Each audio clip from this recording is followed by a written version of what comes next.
ప్రభాత వెలుగు ప్రాపగండ వెలుగు కాంగ్రెస్ కరపత్రిక కోదండ రామయ్య కొలువు తీరే గడియ అని చెప్పేసి ఒక వార్తని లోగో పక్కనంగా పెట్టుకొని రాసుకున్నాను అనమాట. ఇలా మధ్యాహ్నం 12:20 కార్యక్రమం అని చెప్పేసి సీఎం సలహాదారునిగా వేబ్ నరేందర్ రెడ్డి అని చెప్పేసి పెద్దగా రాసిర్రు.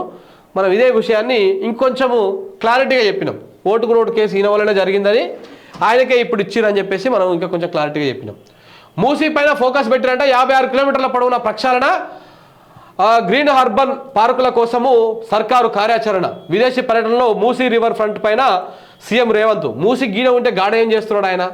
ఇవన్నీ ఒక చర్చ. ఈ హైదరాబాద్లో చేస్తే పెద్ద కాదు కదా, లండన్లో దుబాయ్లో చర్చ చేస్తే బాగుంటుంది అనమాట. చూద్దాం ఏ పాట అవుతుందో.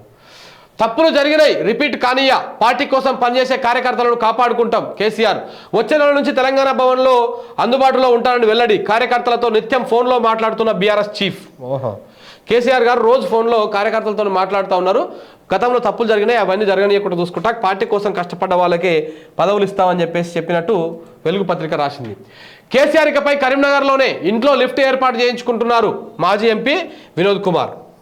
కరీంనగర్లో ఇల్లుంది, ఆ ఇంట్లో ఉంటారని చెప్పేసి వినోద్ కుమార్ చెప్తున్నాడు. 2-3 ఏళ్లలోనే అధికారంలోకి వస్తాం.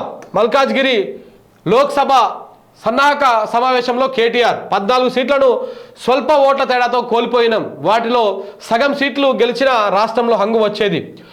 యూట్యూబ్ ఛానల్లో అడ్డగోలు దుష్ప్రచారంతోనే ఓడిపోయామని కామెంటు. వెలుగు మరి దుర్మార్గంగా తయారవుతా ఉంది. గీ ముక్క ఏడ అనలే ఆయన, అసలు ఆ ముక్క అనలే ఏడ. నేను మనకు అందరికి వచ్చినట్టే మనకు కూడా వచ్చినాయి, వాళ్ళకు కూడా గంతే పోతుంది ఇన్పుట్, అంతకంటే ఎక్కువ ఏం పోదు. ఏడ అనలే గీ ముక్క, కానీ అన్నట్టు ఈ విధంగా ప్రచారం చేస్తారనమాట. ఎందుకంటే 2-3 ఏళ్ళలో వస్తామంటే అమ్మాయిలకు ఎంత అధికార దాహం ఉంది, అమ్మాయిలను మొత్తం రానియనే వద్దు, రేపు పార్లమెంట్ ఎన్నికల్లో ఓటే వేయొద్దు ఎవరికి బీఆర్ఎస్ వాళ్ళకు అని చెప్పేసి ప్రజలు ఇట్లా అనుకోవాలని చెప్పేసి ఇట్లా పెడతారనమాట వీళ్ళు టైటిల్స్. ఈ విధంగా ఉంటుంది అన్నట్టు ఇలా.